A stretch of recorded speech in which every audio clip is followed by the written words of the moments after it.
From the GMA Network Studios, here's Paring Ogie and Paring Bitoy! Okay, mga kapuso, good evening everybody, and welcome to Pare and...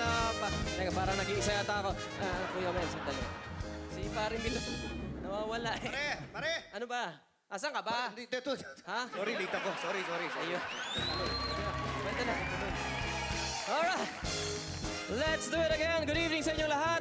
Nandito tayo sa studio. I am your Paring Ogie. Magandang gabi sa lahat ng nanonood sa kanilang mga bahay. Ako naman ang inyong Paring Bitoy. At ito ang Pare and Pare! Tonight and every Sunday night, magsasama kami ng aking real-life kumparing Bitoy para pasayahin ang inyong Sunday nights with Maestro Mel Villena at ang Asosasyon ng Musikang Pilipino, The Amp Nonet. Pare. Hoy. Matanong ko lang ha, Oh. ba't ka late? So, hindi, kasi yung dinadaanan ko kalsada, pare. Kahapon dinaanan ko, ayos pa yun eh. Oo. Yung kalahati nasira, naging one way. Two way, dati maluwag. Biglang nasira. Hindi mo naintindihan yun. Sadyang sira yun. Parang sinadya. Kahapon hindi, wala naman sira yun eh. Eh, kaya Dinaanan ko nga. kahapon, walang sira. Ngayon sira. Eh, ang Kaya tawag na-traffic. kasi doon, preventive maintenance. Yan ang tawag dyan. Preventive maintenance. Oh. Paano yung preventive maintenance? Parang ano yan eh, ba't kailangan ka bang magkasakit para pumunta sa doktor? Hindi naman, di ba? Ba hindi, oo. O, sing gagawin nila, bago pa masira, sisirain na. Wow. Ang galing. Ha? Okay. Parang nakakasira ng ulo yun. Eh, bago pa tuluyang masira ang gabi ninyong lahat, aba, eto na po. Bibigyan namin kayo ng 1 oras ng walang tigil na tsikahan, katatawanan. Lahat ng pwedeng pag-usapan po natin. Oo, dito yan sa Pare and Pare. Ang pang-araw-araw na problema, sabay-sabay nating tatawanan yan. At kung may tanong kayong naiisip, nako, dito sa Pare and Pare, meron kaming Barako Tips. Barako Tips! Meron tayong mga special guests. May kakanta. Aba, meron ding magdadala ng balita na hindi natutulog. Oh? At may mang-aaway. Mga away. Aba, excited ako dyan sa guest nating mga away na yan. Isabayin nyo na sa dinner nyo, isang mainit, maanghang at siguradong usapan na talagang matindi with Miss Annabel Rama sa pagbabalik ng Pare and Pare!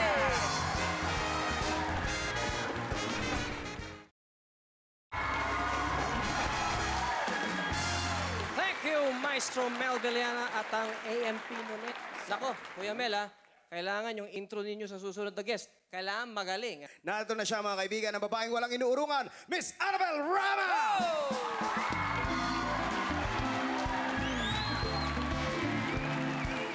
Annabel! Maraming salamat. Abay. Tama ko dito, Ogie. Walang anuman. Ito'y Isang Have a seat. tawag lang sa akin, anytime ako. Uy! Anytime. Tita Annabel, maupo na kayo. maupo. Salamat Para sa ibita mo makarelax sa akin na. dito.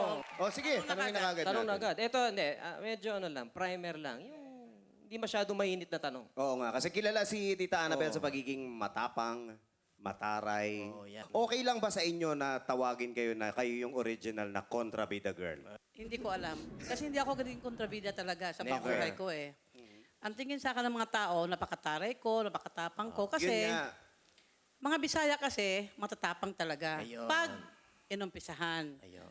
Pero kami mga Bisaya, hindi kami nagpisa ng away. Ako ang inaaway. Totoo yun, kanina sinasabi mo. Tsaka siguro yun dahil yung mabilis yung salita, akala nila laging galit. Hindi naman. Alam mo nangyayari kasi inggit yan eh. Mula pinanganak ako, talagang kinaiinggitan talaga ako. Ganon din si Rufa. Hindi nyo naman mararating yung kinalalagyan nyo ngayon kung dahil sa inggit, di po ba? Siyempre naman. Kaya nga. Sa dami ng umaway sa inyo. Yes. Tama ng word na yan. Tama Ogie. Sa dami ng umaway sa inyo. Hindi ba yun naisip na maging abogada? Alam mo, Ogie, sa kapunta-punta ko sa court, parang sa sa tingin ko, mas magaling pa ko sa ibang lawyers na Yan ang sinasabi ko. Totoo yan. Totoo yan. Kulang na lang ako ng license, lawyer na ako. Kung ako tatatanga-tanga, di kawawa naman ako. Di ba? Teka, tita, yung lawyer ninyo magaling. Magaling kaming dalawa. Magaling ang lawyer ko kasi hindi pa ako natatalo. Magaling siya. Sabi nyo kasi sa Twitter, na ito nabasa ko lang yung mga kaaway ninyo, pinagdadasal daw ninyo. You pray for your enemies. Gusto ko pong malaman, ano po ba yung nilalaman ng mga prayers ninyo? Sarili ko lang prayers yun. Mayroon akong prayers para sa mga kalaban ko. Kasi i-rewind mo sila, nasaan ba sila ngayon? Nasaan ako? Di ba kanya-kanyang nalaglag na sila? O nasaan ang Annabel Rama? Dito, buhay na buhay. So, iwan na natin yung prayer si Tita Oo, Annabel tama, para oo. dun Ibahin sa na natin, private oo. nga naman yun. Oo naman. Oo, tanong na lang natin kung ano yung mga, ano ba yung, di ba parang pagka nagsasign ka ng mga biodata at nag-a-apply ka ng trabaho, ano ba yung mga requirements nyo para maging kaaway? Halimbawa ako. Parang ano yan, ha? Tita Annabel, pwede Siraan mo lang ako. Pwede po ba Siraan mo ang asawa ko. Siraan mo buong pamilya ko. Maging kaaway na tayo. Yun lang pala yun. Ang simple lang. Ang simple naman. Oo, yun lang yun. Okay. Kaya huwag niyong umpisahan kasi tatapusin ko. Naku, delikado. Yun lang yun. Huwag natin gagawin yun. Ano naman ito, ha? Pinoproblema nyo ba kapag wala kayong kaaway? Kayo, nabobore kayo, ano ba? Wala akong kaaway ngayon. Sino ba? Pwede kong ma-text na, Hindi naman, Ay, okay. di Hindi man ko sira ulo na. Ayan. Opo. Pag walang kaaway, naboboard ang beauty ko. Hindi naman. Ito, ano kailangan para makipagbati naman sa inyo? Ano yung para medyo lumambot naman ang puso ng isang Annabel Rama? Alam mo, Ogie, minsan nakalimutan ko, kaaway ka palang haharap ko eh. Binabati ako, sabi ko, Akala ko hi. ako. Mamaya kaunti.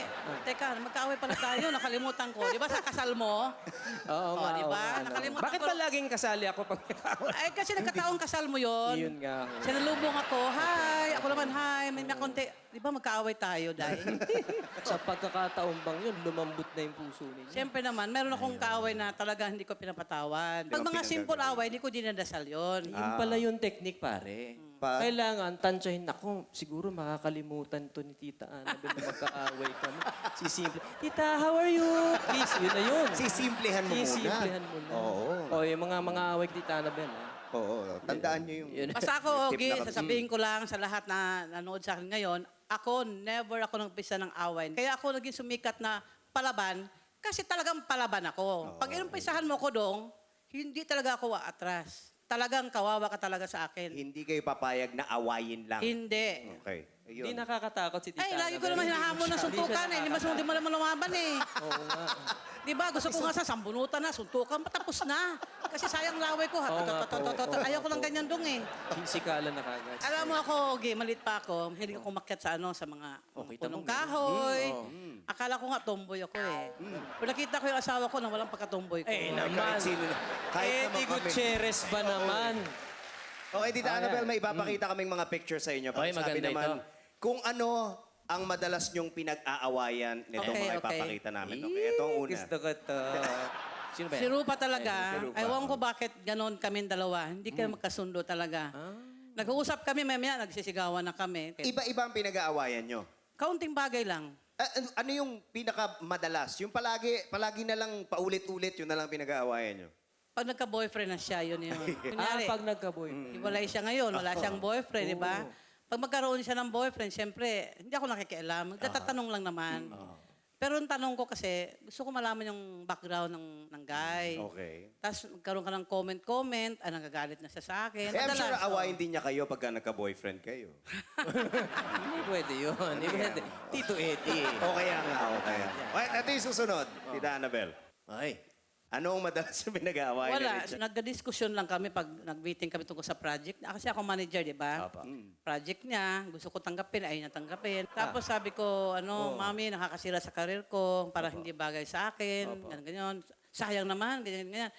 Doon lang kami, diskusyon lang, hindi kami nag-aaway na away talaga, hindi. At saka yung pag nalilate, lahat naman sila pag nalilate, inaaway ko lahat Professional sila. lang. Professional ang aspeto ng pinag-aawayan. Hindi lang si Richard. Pakita na natin yung susunod. Anong madalas yung pinag-aawayan ni Raymond? Wala, kasi si Raymond kasi, mag-away lang kami pag nagtitweet na ako. Pag sinaraan ko na yung mga kalaban ko. Sabi niya, grabe ang words mo. Sabi niya, nakakahiya naman sa mga kaibigan ko. Sabi ko, kayo mga sosyal, okay? Tanggapin yung nanay yung bakya. Hindi ako pwede mag-i-English sa Twitter. Kasi hindi na ako yun. Kailangan dialogue ko, yun ang sundin nyo. Tita, ilan ang followers ninyo sa Twitter? Maliit lang, 221,000 eh. Maliit ba yun? Dami nun, O baka gusto ba Kasi nahack yung una. Una, 100 something una eh. Nahack yun. So nagbago akong account. Okay, dito ako curious. Sa susunod nating picture na ipakikita kung ano ang pinag-aawayan Iyan na. niyo. Dati, everyday. Uy, Every day. Oh, kasi nga, pagkaselosa ko. Bakit may pagseselosan ba? Dati yon dati. Dati. Ngayon naman, nag-aaway lang kami pagtungkol sa mga anak na. Tulad pag nag-aaway kami ni Rufa, siyempre kakampi siya kay Rufa. Dahil, Okay. di ba? Sabi ko, Dati. hindi ko anak si Rufa. Baka napalitan niya sa ospital. Ikaw, sira ulo ka, pati anak ko, sinsiraan mo. Sabi ko na, magsama-sama na kayong lahat. Nag-isa na lang ako, sabi ko. Kasi kinakampihan niya lahat. Ayan. Nag-isa na lang ako. Talagang malinaw. Oo Si nga. Tita Annabel ang inaaway. Yan. Malinaw. Malinaw naman talaga. Eto sa lahat, hindi ko alam kung anong madalas yung pinag-aawayan Ayan, itong ayan. susunod na. Eto gustong marinig ng lahat eh. Yan. Grabe ka naman. Ako yun eh.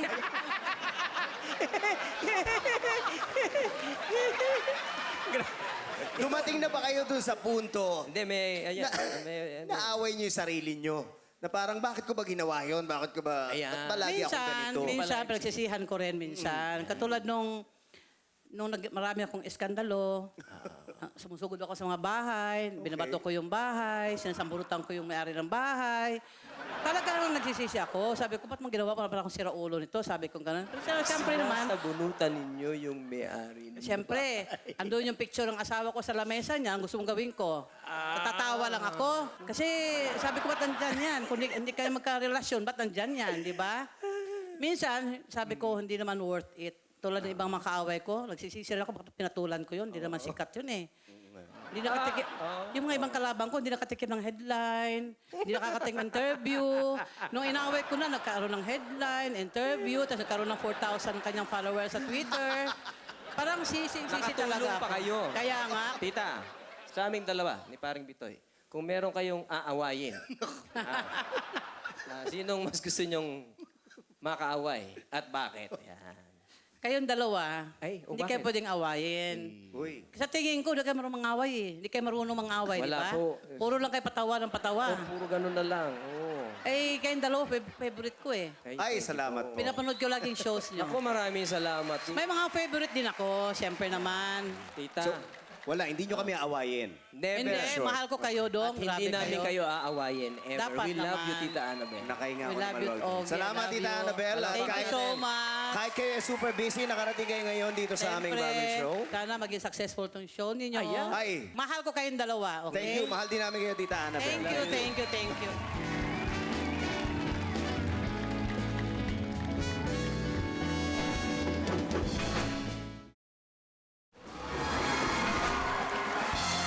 Nagbabalik ang Pare and Pare. Pare, pilot episode natin to. At ang gara ng suot natin. Nakita mo ano? naman. Oo Napoging-pogi ka nga. naman Oo dyan. nga. Ang ganda. Lalo ikaw, nakabowtie ka pa. Ikaw naman, nakakurbata, Oo, neck-and-tie ka. Necktie. Oo. Necktie, nga. oo. Oo. Ikaw ba marunong magtali ng necktie? Medyo. Medyo. But ikaw ba gumawa niya? Ako, alam mo naman tayo, pagka mga barako talagang dapat Ay, marunong ka magtali ng oo necktie naman. mo. Oo. Tayo mga barako talagang kailangang marunong magtali ng necktie. At yung mga hindi marunong, eto na ang inyong barako tips.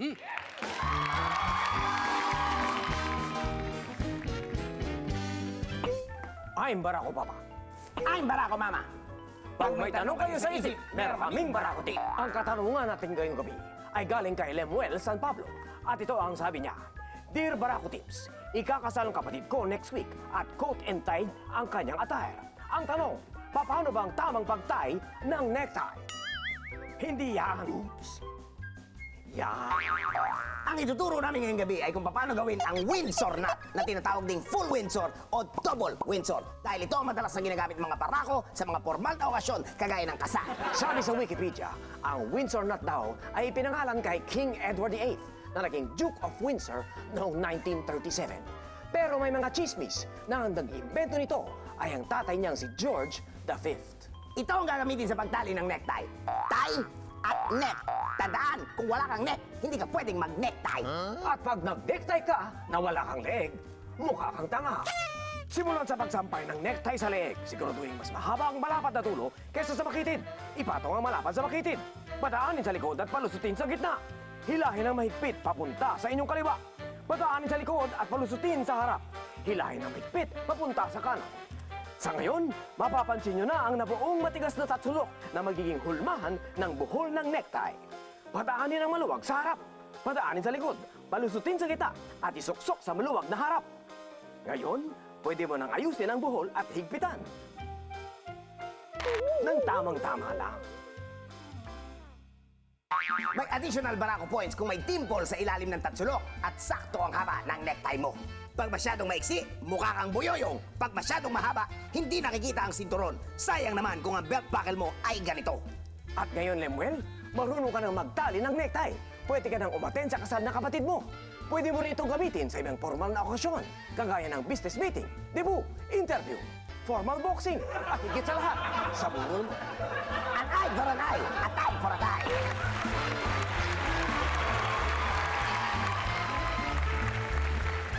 Marami pang tips ang iatid ni Barako Papa at Barako Mama next week. Abangan nyo yan. Napakagaling.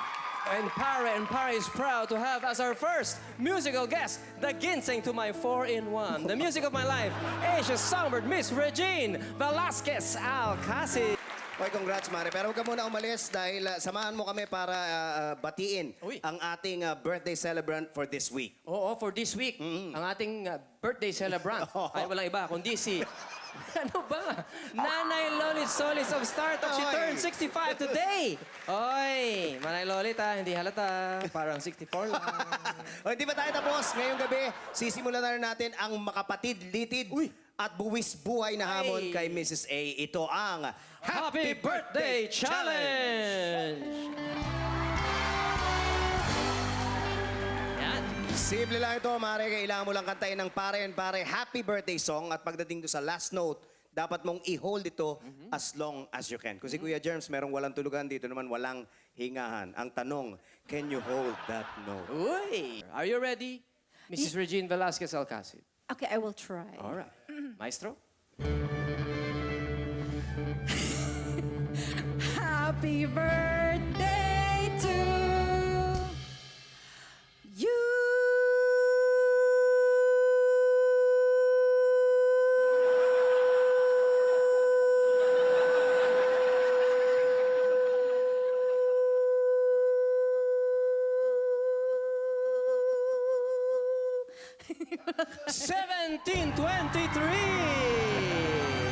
Congratulations, Okay. Miss Regine Velasquez. You have a time of 17.23 seconds. Yan po ang time to beat. 17 hours, 23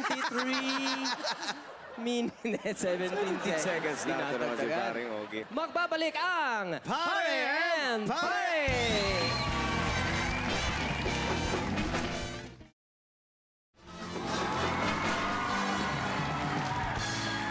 Welcome back to Pare and Pare. Parang Ogie, kanina nakaharap natin, Annabel Rama, Ayun. Miss Regine Velasquez Alcacid. Pare, lahat sila, alam mo napapansin ko, lahat sila laging nasa balita. Oh, ang tawag dyan, mga newsmaker. Ayun, newsmaker. Tulad nitong susunod nating guest, laging nasa news. Kasi siya yung isa sa mga talagang pinagkakatiwalaan natin. Dahil siya ang tagahatid ng balita. Excuse me po, pero kung ang balita hindi natutulog, siya kaya? Iimbestigahan natin ngayong gabi si Mr. Mike Enriquez.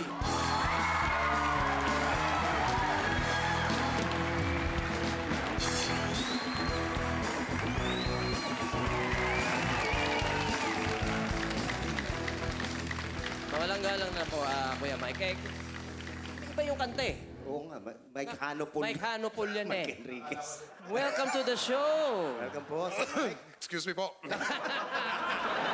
salamat. Karangalan to, ha? Uy. Unang pagsasaimpawid ng paret pa. Nasa amin po ang karangalan, Sir Salamat Mike. sa inyo, Oo. salamat. At simulan na natin yung tanungan. Oh. Ayon sa aming investigasyon, Sir Mike, ang boses nyo raw, hindi lang sikat, kundi ginagaya ng marami. Paano nyo ba na-invento yun, Sir Mike? Yung ganong tono ng pagsasalita. Kakaiba eh. Kasi pagsasanay ko yan nung araw ako isang disc jockey. Disc jockey ako nung araw. Sa AM. Lapang FM noon. Nung nag-umpisa ako sa radyo, dalawa lang ang FM noon. Tsaka ang FM noon, puro English at puro classical music ang tinutugtog. Yung disc jockey noon, nung nag-umpisa ako, uso noon palakihan ng boses. This is Mike Enriquez. Excuse me po. Kaya medyo paus lang ako eh. This is Mike Enriquez on a Saturday night. Hello. Tapos noon, nung medyo dumadami na yung mga stasyon ng radyo, sabi sa amin, kailangan yung tinatawag na barker style. Parang tumatahol, parang... So, napilitan kami. Hi, good evening. This is Baby Graham. Ayun, may Oo. high energy. Oo, ganun. Exactly. So para maiba Oo, sa mga pare-parehong halos ng mga Correct. deska. Tapos AM kasi, AM. So, bigla kaming tatawagin sa meeting, sasabihin sa amin, bukas naman, Tagalog na ang programa mo, ha? ang pamagat ng programa mo, ang mic ni Mike. Ang Yung mga mic ni ganun ba? Mula no, nakasanayan ko na tuwing nasa harap ako ng mikropono, ganun ako. Yung tipo ng Yes. pagsasalita. Oo. Okay. Hindi, meron ba kayong ganyan makipag-usap? Halimbawa sa misis ninyo, o kaya sa driver ninyo. Hindi, okay. Doon tayo pumunta sa, sa Cubao. Hindi kami nag-uusap. Hindi kami nag-uusap. Ay, hindi kayo nag-uusap. Hindi. Hindi naman. Kasi alam mo naman, kahit kayo, di ba? Pag ganito, meron tinatawag na performance para sa kanila, para sa audience. Ayun. Meron yung para sa personal. Tsaka kailangan yun eh. Kahit na sa pagbabalita ngayon, hindi na uso yung nung araw, palakihan din ng boses, tsaka tapormalan eh. Eh, iba na ngayon ang tao, iba na yung mga manunood, mga nakikinig. Nakikibagay. Iba na. Yes. Tsaka para din makuha yung pansin nila dahil marami silang mapagpipilian ngayon eh. Kailangan Kakaiba ka. balita o matatandaan nila Yung yung tinatawag feeling na mo. top of mind sa wika Ingles. Uy, balita, manood tayo ng 24 oras. Ayun. Nakatatak na yun. Oo, dahil hindi natutulog ang balita, hindi rin natutulog ang mga nagbabalita. Pare, kanina, narinig na sinampulan tayo ni Kuya Mike kanina ng isang bahagya lang na English. No? Oo. Eh, hindi alam ng tao, hindi alam ng natin mga kapuso. Si Mike Enriquez, magaling mag-English yan. Oo nga. Ang galing mag-English. Oo. Kasi nung araw, pursado kami. Oo. Nung araw, kasi ngayon, uso na yung tinatawag na specialization. Nung araw, talagang original na tinatawag na multitasking. Kailangan lahat alam mo. Tsaka lahat ng trabaho doon, alam mo, nag-PA ako, nagkuhan ako. Ang tawag namin doon nung kuyug yung tikabili na sigarilyo ng mga senior announcer. Walang mascom noon. Walang labor code. Walang human rights. Pagdadaanan mo talaga, baitang-baitang. Tsaka silently, binabantayan kami ng mga senior na mga announcer kung paano kami sa pagpupursige, sa disiplina, sa pagsunod. Kaya natuto na rin. Eh, nagbunga naman ng maganda. Oo. Nung bang bata kayo, naisip nyo na ito yung magiging parang trabaho nyo, ito yung gusto nyong maging Hindi, nung bata ako, gusto ko maging pare. Gusto ko maging pare and pare. pare. Nagkataon, pare. Kasi laki ako dun sa simbahan sa lugar namin, Santa Ana. Ang kabarkada ko noon, mga pare. Hindi nyo na, Franciscano, Oo. specifically. hindi sumagi sa isip nyo yan na magiging newscaster kayo, Hindi. magpagbalita. Lalo na sa TV, wala akong pangarap po diyan. Kinuha ko ng GMA para pangunahan o pangasiwaan yung radyo. Wala sa usapan yung lalabas ako sa TV at magiging newscaster ako. Ngayon lang siguro ito mababanggit sa telebisyon. Ginawa nila akong newscaster kasi kulang. Eh, Kulang sila noon. 1995 ng eleksyon. Kulang. Ito, nagbinilang nila yung angkor na babae at angkor na lalaki. Tapos ganyang kahaba yung listahan ng mga angkor na babae. Ganyan lang yung mga angkor na lalaki. Kaya sa meeting noon biglang tinuro ako, mag-angkor ka na lang. pero nakita nyo naman mga kapuso, Mike sa ngayon. Enriquez, Pag hindi sinabing ba? balita, Mike Enriquez. Hindi ba? At investigador. Investigador ng bayan. Investigador ng bayan. Kaya papunta na ako doon eh. Oo. Investigador si Mike. Nung bata ba ang nag-iisang Mike Enriquez, Tanong may niyo puro nung bata. investigador na kayo? O baka Hindi naging... naman. Kasi nung bata ako, tanong ako ng tanong, why? Yan. Kausap niyo yung mga pare. Bakit? Hindi. Wala na kinala. Wala. Sorry. Yung mga magulang. Pasensya na. Yung mga magulang ko, lolo ko, Ayun. palaki sa Puro akin. why. Lola ko, puro why. Pag may sinabi sa kanila... At may hindi nyo sila "Alam mo, tinatantanan." ganyan." Why? Yung isip ko noon, puro gusto ko parating malaman bakit gano'n ang isang bagay. May mga senyales ano na hindi kayo papayag na ito lang ang impormasyon na ibibigay sa'yo. Noon pa ba, Dapat kompleto. may mga sinyalis na malinaw na makulit ako. Okay. Hindi ba? Na-envision nyo ba yung sarili nyo 20 years from now? Ano pa kaya ang ginagawa nyo? Ito pa rin ba kayang ginagawa nyo? 20 years from now, isa lang ang aking dasal na hindi pa ako matigok.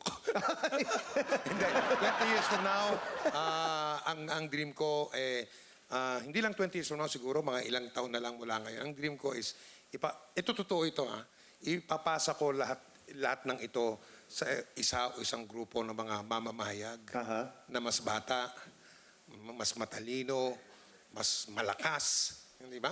Para mas, sa- mas matinik. Meron na ba kayo nakita? Meron. Sa mga Meron. background sa Sa ngayon. GMA. Sa ngayon. Sa Marami GMA dito sa News. GMA. Madami, no? Maraming talent sa GMA. Sa entertainment, sa larangan ninyo, sa news and public affairs, napakarami. Ang laki ng value makukuha ninyo Kaya sa isang Mike Enriquez. Palakpakan po natin. Maraming salamat, Sir Mike. Karangalan. Hey, Sa amin po, ang malaking Karangalan. karangalan. Karangalan.